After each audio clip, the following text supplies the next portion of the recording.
So this is part 2 of the little mini series that I filmed for you guys. The first video, make sure you go and watch it if you haven't yet.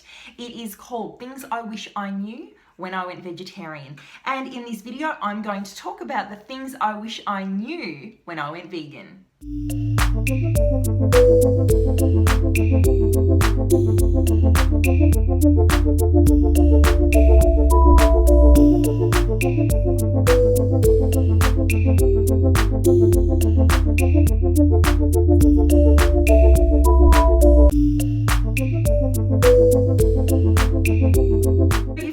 And you've watched the first video, and in it I basically say a couple of things that helped me when I turned vegetarian. You can also check out the corresponding blogs to this subject. When I went vegan, and I mean to this day I don't really use that word a lot, I purely used it for educational purposes here. I say that I follow a plant-based diet.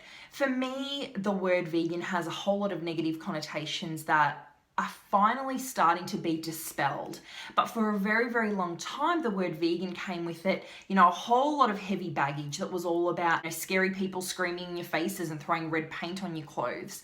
And thank goodness it's moved away from that a little bit, and it's moved sort of towards the more educational and soul-based information. I really found that when I started eating a vegetarian diet, my eyes were open wide to all the horrendous things that happen to animals and all the things that were happening to our bodies eating a meat-based diet. Years on, it really started to shift for me, and it became, yes, it was still about the animals, yes, it was about the health, and then it really started to impact me in the environmental sense. And it was then that the penny sort of really dropped for me. In my guidebook, the Complete Vegie Head guidebook, I talk about transitioning, and it's a 6-week guide that does help you actually transition to a full plant-based diet. But in it, I say that there are 3 main reasons why people will go to veganism. The first is for their health, the second is for the environment, and the third is for animals.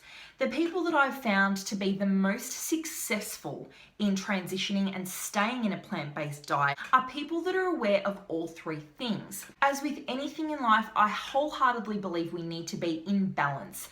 And when we are a balance of these 3 factors, it makes our job so much easier. When you're focusing on just one thing, for example, the animal side of things, that's great, that's fantastic, but then you're also missing out on all this other information and all of this other eye-opening and life-changing stuff that is going to make your journey so much more impactful, and it's actually going to make you appreciate where everybody else is coming from. So for me, it really started off about health and animals, and then it became the environment. So I really now have got this arsenal of information and knowledge that I can fall back on. And for me, it really is a complete even keel of all of those 3 things.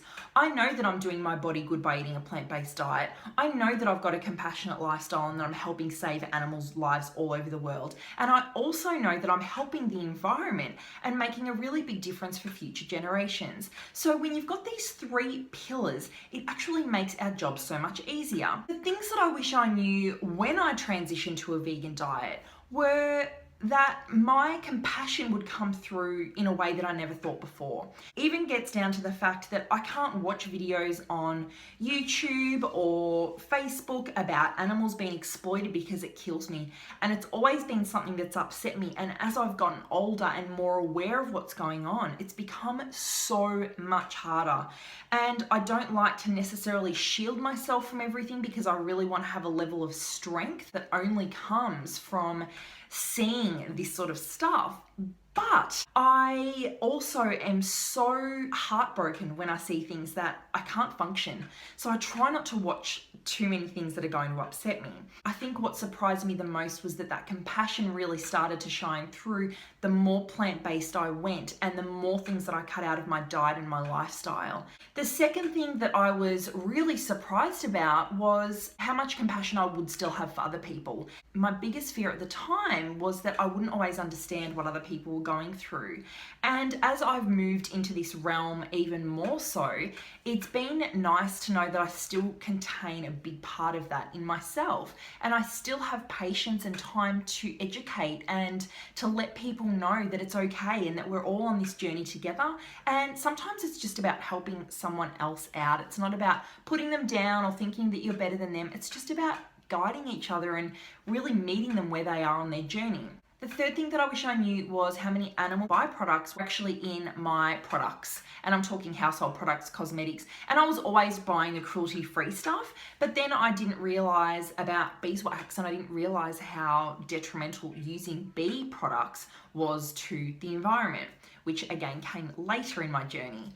I also didn't realize the amount of palm oil that was in things, and that shocked me. Palm oil is in so many different things. It's got over 200 different names. It's in household products, it's in food, it's in cosmetics, and most boxed and packaged and processed things contain some form of palm oil. It really, again, opened up my eyes to the environmental impacts and therefore the loss of life that it actually has on orangutans, Sumatran tigers, elephants, and all of these beautiful wild creatures that rely on that as their habitat. So the palm oil issue for me is a very big one and a very real one that I take so seriously in my life. And I really think that now we're getting to the tipping point where people are slowly realizing and thankfully starting to make some major changes in their lives. And the last thing that I wanted to share with you about moving into a vegan diet is that not everybody's going to understand and not everyone is going to appreciate what you're going through. But that's okay. Sometimes we need to do what's right for us and what's right for the environment and the animals to actually make a really, really big difference. Those people will eventually come around and not everybody is going to get it. I hope that you've enjoyed this video and this little mini series. Make sure you head over to veggiehead.com for hundreds of plant-based recipes. Come on over to Facebook and Instagram, just search Vegie Head and give me a like and a follow. And make sure that you subscribe to this channel to keep up to date and get notified whenever I have a new video up. I hope you've enjoyed this video and talk to you all soon. And in the meantime, keep spreading the Vegie Head love.